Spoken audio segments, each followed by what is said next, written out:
kuko hari abantu wanashaka arindira comedy kwishikirwa hashikirwe ku muryango Samba bamuhamagare bamuhamagara Famba nyoko nyoko ushobora kuba waratase uratera quelque part usanga nyene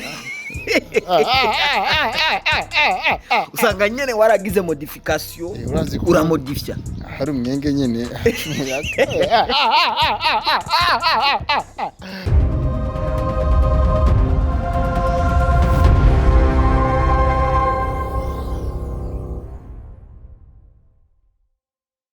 Okay, turasuye kandi reko baramusanchuti namwe bagenzi ba Ashali TV naho tukaba turi ahantu novwa mu Cyarama aho twagiye gutemberera igiswi cinobera igiswi cinobera nawe suyundi no bita Samba famba ariko arakora neza muri entertainment na cyane muri comedy muri uno mwaka no mwaka wiwe turi kumwe na Samba famba igiswi cinobera bite boss safi ni igiswi cinobera gifyondo gifere ku mavi Umwatatsi musire wa kubomba bombe kivyaza ngomba aho uburekeza ngaho kwanza ibindi urumva ibindi bica biza bya bindi byo kwinstara akote bijya karimwo kajyanye n'ucyo restaurant ukatakiramo nyene Samba famba yego Samba famba harazigiye kirekire twakumva muri mu bintu vy'imiziki gute no mu kwezi kwa gatanu narasoye indiri mu kwezi kwa gatandatu kwa gatanu narasoye indiri muranje ya audio to mebadilika ko kenshi nisora gusama audio shaka ibintu birebire ubugeze ku ndirimbo zingahe indirimbo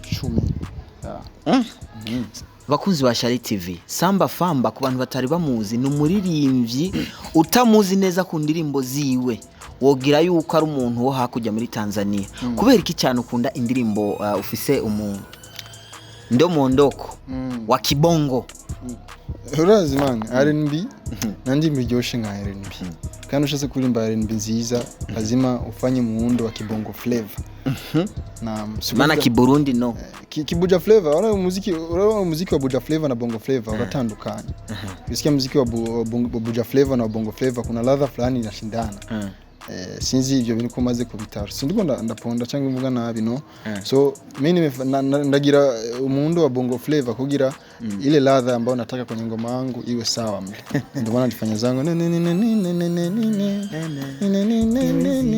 akugiye mu Burundi mva ugiye mu Burundi chova kama wanasema gaye Yesu kamata bizu none ivyo yani je nivyo mu Burundi ariko mugabo umuntu uzega muri bongo uzawumva urukaneza Samba famba dushaka kumenya ubu kuri no etape ugezeko hagati ya comedy n'umuziki niki ubona kiri plus avantage we rero ikibazo cyawe usha mu Faransa nukuvuga igisumba ikindi mu ncama none kuga Faransa urumva igifaransa none we kubera kuvuga igiswahili cyane gusumba ikirundi nikore cyo nakuriyemo none nusanze natwe twavugiye twakure mu gifaransa rero ikintu kisumba ikindi ni comedy uko umuziki wo ndawukora tu nyene ubuzima bugenda ko wapi umuziki nje comedy nico kintu nico kimbesheje Samba famba ndibuka mu gihe giheze we wari mu bantu novuga yuko batari bwaturiye cyangwa batari bwatuze baguma ahantu hamwe ndibuka ubwa mbere wari muri platform show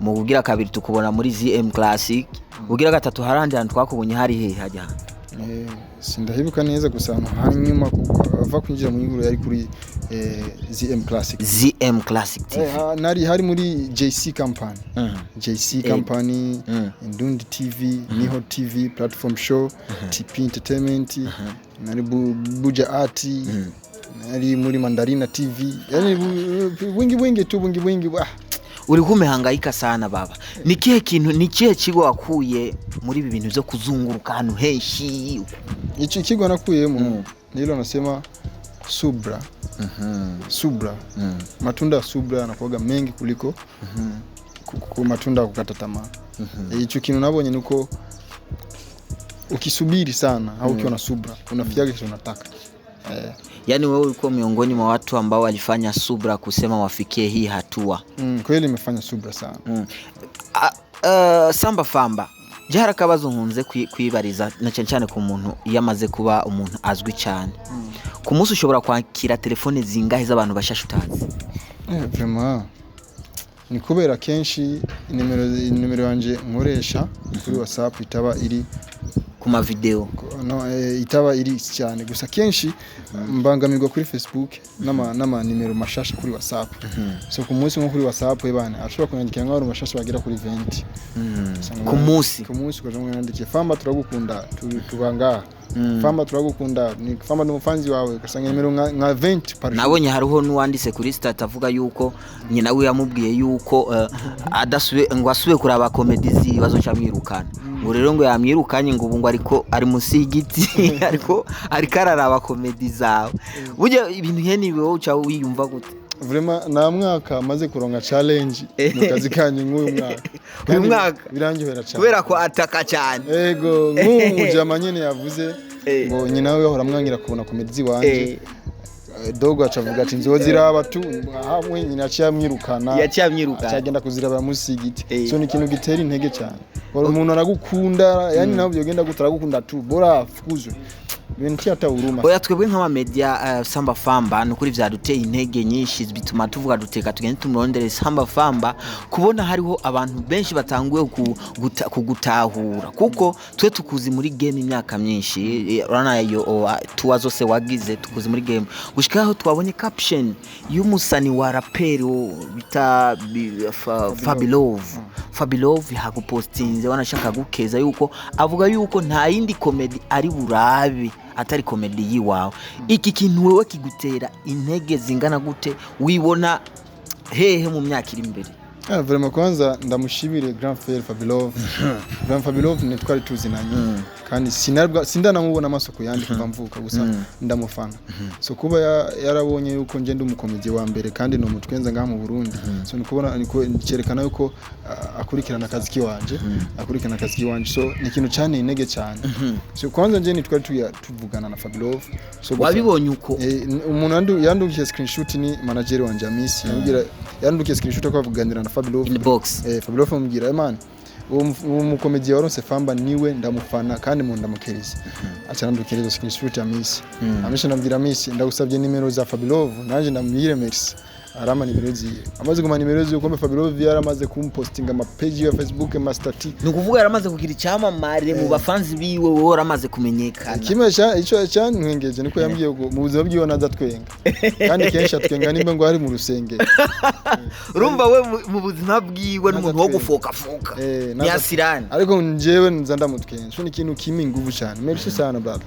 Abandi biyongere unajua kufanya kitu kuko ndibuka nabonye na stati ya CEO Isaac TV na wenyene yagize icavuga aravuga bati nukuri ntwari bwamutahura uyu muntu kuko vyukuri aratwenza vyukuri. Nibaza niki kintu kiri mu bintu vyaguteye intege kubona nka platform ikomeye cyane nka Isaac TV nayo nyene ibona yuko ufite uruhara rukomeye cyane mu bakomeye bo ngaha mu Burundi wacu. Yego nanje kwanza naratangaye vraiment Isaac TV impostinga kandi nabyo barangubitiye screenshot nabyo baranduka kuko kenshi abantu bapostinze bacha bandungikira. Narabonye Isaac TV postinga ivuga amajambo menshi kandi atera inguvu. So kila kitu kwanza kinanifurahisha vraiment kila kitu ni kumwacha Mwenyezi Mungu. Ni vizuri sana mtu akifanya kitu kizuri apongezwe ili awe na ile nguvu. Vraiment ndashima sana. Okay, Samba famba genda kineye kumenya jewe ndi umuntu akunze kuraba ibintu hama nkabishira ku munzani. Ni kahe kabijya wewe novuga nk'akantu kari special wongezamwe muri comedy zawe? Saho nk'ubu turaza abantu ba mutima bagasore banda bakomedie benshi ngaha mu Burundi. We ni kahe kantu kari special wongezamo muri comedy zawe? Nje ikintu namaze kumenya coco abarundi bakunda ibintu byabo. Ama ikintu nza nongerezamo kugira ndabafate abafanzi banje nizi ya creation kwataka kumodifia kwestara ego kupakupa. Samba baba jeje kumbwire gupakupa gupakupa kunyene no gupakupa njeje kusigurire ijambo rimwe kurihindura urudome gupakupa nukugira gute gupakupa ko niho ukubita ubwo tuvuze kwataka gukubita iki antuka Ari gukubita ikibido. Dufate rero kuri kwataka. Urazi kwataka bisobanura byinshi. Nk'ubu wumvuruga nka kwataka nka gukubita. Umwana akosheje wo mwataka. So bijya bintu byo gukubita cyangwa ucubishe mu kwataka. None yijya pako nibijya bintu rero kwataka rero bijya bintu banimba ni kofi ngene ririra pa. Ingumi pako yani ni kwataka. Yani urumva urabombora nyawe. Ndakubombora nyene urutwe nka rumodipya nka yani ugarusiga kwabaye nk'icyapati. Samba famba vyukuri wewe novuga yuko courage sana uri kurabikora neza. Samba famba hari ikintu nshaka kukubaza. Ego uri umwatasi. Sawa? Uri umwatasi mugabo ndazi benshi bagukurikirana. Iyi attaque yimo attaque. Ibyo Faransa nabikubujije. Iri jambo attaque. Iri jambo ryo kwataka. Hari ukuntu abantu baritahura. Ego kandi ndabizi cyane. Vraiment kweri ibyo uvuze nibyo. Ari abantu ari ukuntu baritahura. Kandi baritahura kutariko. Ibinji hari ukuntu baritahura nyinshi no bivuga ngaha ni ibintu ariko suko kandi birambabaza cyane. Zijya ni creation kora umufanzi gusa uciyumvira ibindi ngo kwataka nuko ufatanye nukamuboma. Bavira kwataka nyene. Yego nyene.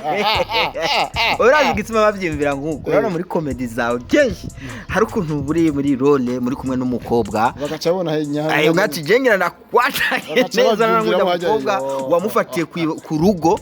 Urabona ahantu nyene nka nyene ugira umwatakira ahantu habonekana bivane nivyo mwari mwavuganye. Nane mba kaboka nyene ni style neza.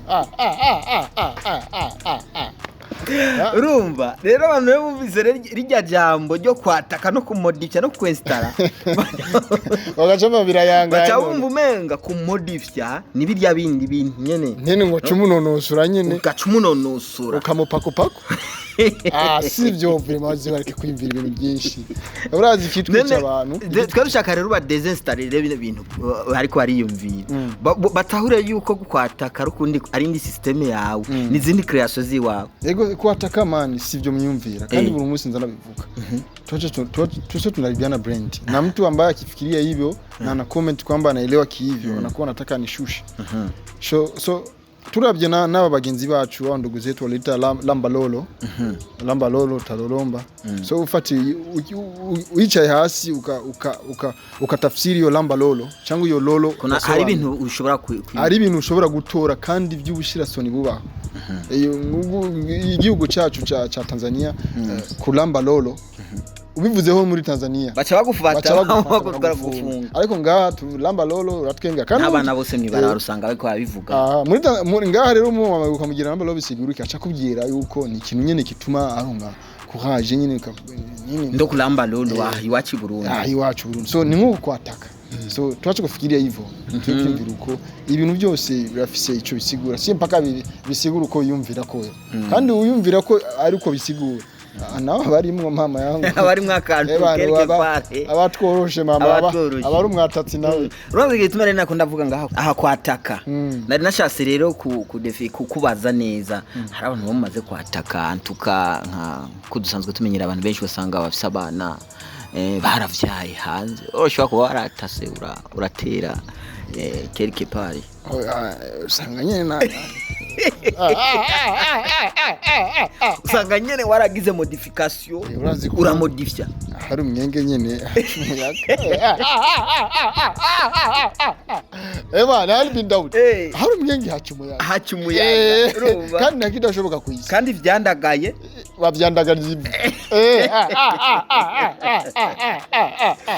ajya none muri film Mario buriya twe turakunze kubona na film Mario ntabwo ihagarike kuri comedy mugabo turasanga percent niniya iri kirafatira kuri comedy hanini yarumve comedy niyo yiteruye iki kintu eske niko yateguwe cyankwa bavyongeza mu kugira ngo film ibandanye kugira motivation cha mu byukuri ndo motivation ivo ama mu byukuri motivation ari umuntu akunda gukatakata ibintu si wo kurabyishiga nakuje kuvuga Faransa umengangania Faransa we utangiye kwigosora we urabona ngangania biswahili je ndi ebani mu Giswahili naho nokosha no mu Kirundi baza ni buke mu Giswahili yego ndakubaza ikibazo mbaza ariko ico kibazo ambaje bwa mbere turagisubirako tu ico kibazo ambaje bwa mbere turagisubirako tu ikibase cyatabuze bakita gute mu Giswahili kibase kimepasuka ukuri kuima kibase kimemonoka shaura afashe cyo ni Giswahili ga kibase kimefyatagurika hama ibyereke Mario kuba ibaza cyane kuri comedy ni kubera ndibaza uwayanditse kuko titre ni Mario ariko comedy irimo cyane comedy igaca rero iseruka kandi kabiryoshe kandi niyo ituma biryoha kuko hari abantu wanashaka arindira comedy kwishikirwa hashikirwe ku muryango Samba bamuhamagare bamuhamagara famba nyoko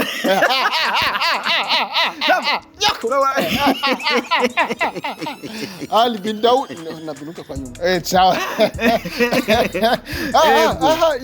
iyi filme wayanditse ni Hamza ni ndi hama ivyereke kuba ibaze cyane kuri comedy ni kubera ikintu cyose tufata tukurukira abafanzi cyo bashaka uko abarundi bikundira comedy ibintu byobatwenza kandi abarundi twarabonye simvuze nabi abarundi bakunda uburofa kuri byujujuju nivyo bikunda bisarasara babona uri kuracomeka isukari mu mufuko wataka uvurugana mabuje muvurugana nivyo abarundi bikunda none uzanye bijya bintu ngo urazi mukunzi wanje umutima wanje waravuge nkipo weme yoho aho ubutashe none kubera niyo mpamvu bavuze yuko abafanzi bikundira ibintu byose sazi famba n'umusazi ebane kandi n'umusazi mushasha reka tumumodifemo cyabagushira ku muryango ntaje ushize ku muryango shawish naho zande mama yangu ebane mvangaho nakwatatse ego famba genda keneye kumenya iyo uri kurakina comedy ni kahe kantu kaza automatiquement no kuvuga na kantu kandi nyene iyo uri muri comedy usanga icyo kintu cyaje man je kwanza ndi muri comedy ukamvuruga gusa nshavura by'ukuri kandi nkakina by'ukuri kandi je nabona nyene no maso neza yuko ndashavura yasikaranda ubwo njewe uvuze gusa action iyo tuko turakina ko je sinibaza yuko byo bintu byose mwabiteguye bawe kubwiye ngo bigire kuko hari nk'ibintu byinshi nkora nka hajya akiye gihe ngo uwo muturisa ntuzamufarume urabona ngo uwo muturisa umumenagure hanyuma cyo yisanga yamukurikiye se wiwari nyene ndagukubitsa umutwe ndakwatake neza hanyuma uci musanga si wawe aho yapfuriye hanyuma cari retrouve nawe so ni bintu baramasije gusa kurukuko nisije mu gusanga byaje nko kujya nasaze man mina uvuze gusa action ncasara vraiment ico kintu kandi ico kintu giza kimfasha Samba vraiment genda kwifurije amahigwe menshi cyane kuko ndabona yuko uratandukanye na famba wo mu mwaka weze muri 2020 famba muri 2020 ye ni nundi famba ari kurundi gwego rero nje novuga vraiment courage Samba famba watubwiye yuko tararongo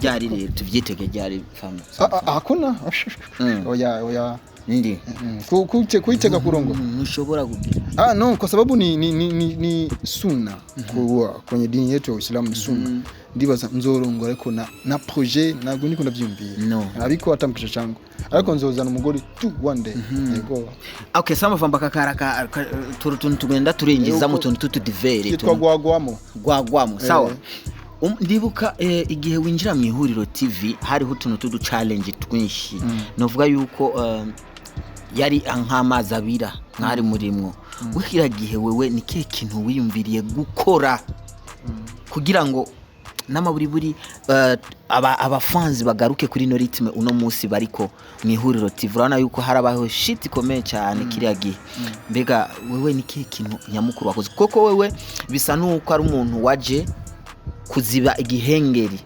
cy'abantu bari bamaze kuva mu cyo gihe bisa yuko ari wasigaye ura fightinga cyane hanini ni kihe kintu hanini ya wari wiyumvire kugira ngo usubize ku murongo kwanza nje ndibuka mu gihe hari izo nduru zo kuvamwe abantu no kuvuga nabi IIhuriro nje ndibaza nabyo wambonamo we ntiwigera unaboneka ahubwo ntiwe exist sinashaka no kubyinjiramo baranterefona bagiye gufungana nyene mukuri zone ukamira famba ingo nyene no sivyo sino bijamwo kandi besha barayumvira nabi ubaza ko na watenga au sitaki kuonesha kwamba matatizo tupo nao au kama na wasupport no hajya nirinda abafanzi kuko yari bwa mbere nk'ikirondera abafanzi kuko maze imyaka myinshi ndiko ndakora kandi umaze kuronga abantu 10 bakwemera ubakoseje gatoya bacaye bagira bijye byose so nari kwinje muri zijya nduru sinari kuba ndi ahandi so naciye nirinda zijya nduru icyo nawongereje ko no gukora cyane kandi zijya nduru zibaye naciye nkora cyane n'umuvuduko ndagira ama creation menshi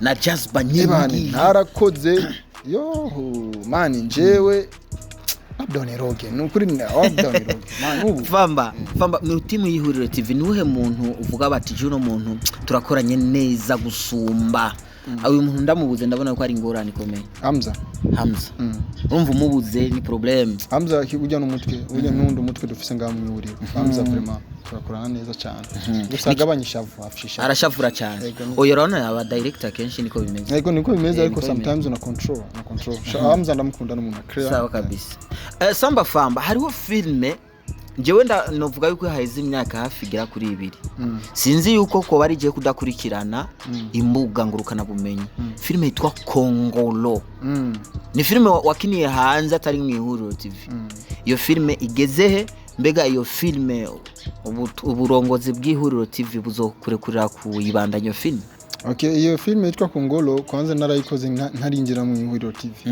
ariko production yayikoze gushiku sinzi ibyo barimo kuko yari collabo yarahuje abasani b'abaswahili ko turatandukanye ngara abasani b'abaswahili n'abasani b'aba yari collabo ihuje abaswani ati abaswani cyako nyine collabo ihuje nyine abaswani turakora ijya Kongolo ariko yari ihagarikiwe na BM production so nje na ija nini wanje ko nije na directinze ndafasha no kuyanga kuko je nabonye yari filme nageze kubona igice cyayo ni filme mengiri mu buhinga bwinshi ibintu biteranye ubwoba ukabona nye n'ikintu kirenganye gusa production nayikozemwo so sinzi plan bafise kuko mu gihe ninjiye mu Ihuriro ari ibintu sinibazamo cyane kuko niko na fight tu yani ni kupambana ni create bitu so Kongolo ndibaza irahari ndibaza yaraheze bariko barapanga kuko bagira lancement officiel no kuvuga bobo hamye byoshika igahera bazoca bayirekura nta kibazo bazorekure nta kibazo kandi naco nzobasaba ko twabikoze tutaratera intambwe ariko nabo ndibaza byo bafasha vraiment tupambane okay Samba famba jewe nk'akabazo kanyuma kugira ngo turangi dusozere sawa muri runo rugendo rwa movie je ndibuka we Samba famba uri karifye ku Giswahili tureke kubeshanya uri karifye ku Giswahili ko je na comedy zawe zo mu Giswahili ko abantu bumva Giswahili usanga ziri kanovera nukuvuga ziragumye zifise ubundi buryohe butandukanye uribaza none muri runo rugendo Ikirundi n'Igiswahili gute eske muzohora mu bicanga cyane uravye kungene uri kuraba hit cyane mu Kirundi eske Igiswahili uzoca we karta kombo rumenga comedy zawe zo mu Giswahili nizo ziba zifise utuntu tudukodyo twinshi kweri icuvuze nico nje kira n'abangora comedy z'Igiswahili namaze nk'imyaka 5 muri comedy z'Igiswahili kandi ni nyinshi cyane kuri YouTube channel iyo wanje kandi mugiye naho ndazikora nimvamo ko nkora nara ebani niko napiga comedy za Kiswahili mpaka unasema imbwa ni yahe ariko kimwe cyo twaje kumenya yuko abarundi ni bakunda ibiswahili abakundi ate bakundi cyayanga Ikirundi je nubwo kivuga nabi ndagutahura ura nimbona aho rero twagiye abarundi sabakundi abarundi bakunda Ikirundi so naciye mbona naho no maranye Igiswahili naho nogera ariko naho mwina mu Kirundi ndibaza Imana ikorafasha irikirafasha abantu bariko barabitahura kandi urana ko ibintu bimeze fresh gusa ni kuraba nyine twokiriya kuko creation nyinshi nazikoze nk'ikina mu Giswahili creation nyinshi kandi ibintu nyene ubona kavuga ni creation kabisa si ibintu bapfuye kwandika bakakina ni creation nyine wabona ari creation ikomeye nazigize mu Giswahili ariko ubundi ndiko nyina mu Kirundi ndiko ndabukuntu no modify nyene zijyana mu Giswahili ndazihindagure mu Kirundi ndabe ko byogenda neza uzihimbagure nakapana kuzihimba uzihimbe kuzihindagura icyo ni Kirundi ga cyo mu rugombo Samba famba hajya uvuka mu rugombo neza niho muhira niho navukiye kujya kanga kuri nefu ni 5 mu Giswahili kujya rumashana apana kujya rumashana kuri nefu yani kujya rumashana kuri 12 kuri 12 no kuri 13 uko sinahibuka muhira ni kuri nefu hajye muhira muvuka muri bangana tuvuga turi abantu abana batanu abahungu bangaha abakobwa bangahe abahungu ni 4 umukobwa ni umwe okay bakunzi ba Shali TV nje ni nk'akanyuma ngira ndaba surprise akantu kamwe nkuko twabitanguye mu ntango bya Samba famba n'umuririmbyi Samba famba je ndifuza cyane yuko abakunzi ba Shali TV badukurikirana ngaha tubereke yuko atari comedy yonyene kuko muri historique yawe turumva neza yuko atanguye mu kuririmba sawa shaka tuba surprising ukaririmbo gusa kamwe ndazora dufise twinshi gusa turirimbire ntushikana umunota uharure gusa amasegonda mugube waturirimbiye gusa gato kanje ko kubera imana ko kamera mate mirata penzi limegeuka kuwa fimbo linanichapa mimi nashikuta nzima kwa mawindo ya nini visa mimi bora ungesema toka before nisikuweke akilini na kama nimegeuzwa kuwa chambo samaki liwe barini. Nimaliza hapo. Ongeza kidogo mimi kwa nishanogewa. Sidhani kama nikikupata wewe nitapenda pengine. Nako kamchia hapo kadogo tu. Kagire kidogo. Katatu ndo kamwisho. Sikumbuki ngoma zangu zingine. Namkumbuka Zabibu. Mwanzo wangu kukupata we, mtoto mzuri tena mstaarabu, nilishira hami kuishi nawe, ulivyo mcheshi tena mstaarabu, ila mwisho kansinya ukanifinya ukaniponda nilidimie, kwa marafiki ukanipondo kasema hujanipenda bora nikimbie, umeniacha maumivu yasokuaga na tibu, hadi namkumbuka Zabibu, nilivyomwacha bila sababu, kweli mapenzi una ustaarabu, umondoka bila sababu, urange kwepo bibi na babu, nimweleze nini sababu. Samba. Felicitations sana bakunzi ba Shali TV, murumva yuko Samba famba ahagaze neza mu kuririmba na manda muri comedy hoho ni problem.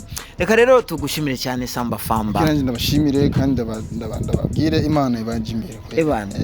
Nakajambo kamye ku bakunzi ba Shali TV. Cyane naho mugenda kavugira mu Gifaransa nubishobora mama. Ndabakunda cyane. Mu Gifaransa?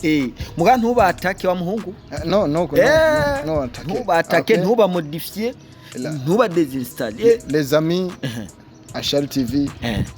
Notre-Dame de la Mutuelle. Il faut parler à son motivation. Maintenant, sous ce dîner, c'est de lac, Margarita, Mec, Signorita, Orgio Marco, musique Hassan. Bagidas. Merci beaucoup rero turabakunda cyane bakunzi ba Shali TV. Murabona ko twari kumwe na Samba famba turi turaganira nibaza ko ikiyago cyabaye umunoni ikiyago cyariyoshe hama nizere yuko nitwe subira kandi kumushaka Samba famba azutoherohera nkuko yatworoheye no munsi murabona twamusanze muhira ibintu nyene nta bintu byahatari byabaye. Turamushimiye cyane twongera kandi tugushimira nawe we watanze akanya kawe kuva mu ntango gushika ku iherezo turi muri iki kiganiro. Imana ibandanye kukuzigama. Nongera kandi ndakwibusa hariho ikimenyetso kiri ngaho gisa cya rouge we utari bwabikore ugikore kugira ngo tubandanye twese gutezanya imbere kandi twige kuza turaraba ibiganiro tubiraba kuva ku ntango gushika ku iherezo no twese jya dutera imbere apana ndaraba ni Samba sinzi agacakuramo twige kukira oya sirofa gusa turabigusavye turabakunda cyane mu bikoruko hama rero merci beaucoup ciao ciao bye bye. Kuri kamera wari kumwe na jewe Ali, nyuma ya kamera wari kumwe na kuri kamera ari kumwe na wewe Ali shabya yangaye na kuri kamera yari ujye mujambo wewe Kante boy je nari kuri mic. Twari twabihinduranyije kidogo twabihinduranyije turabakunda cyane. Ciao ciao bye bye. Okay merci.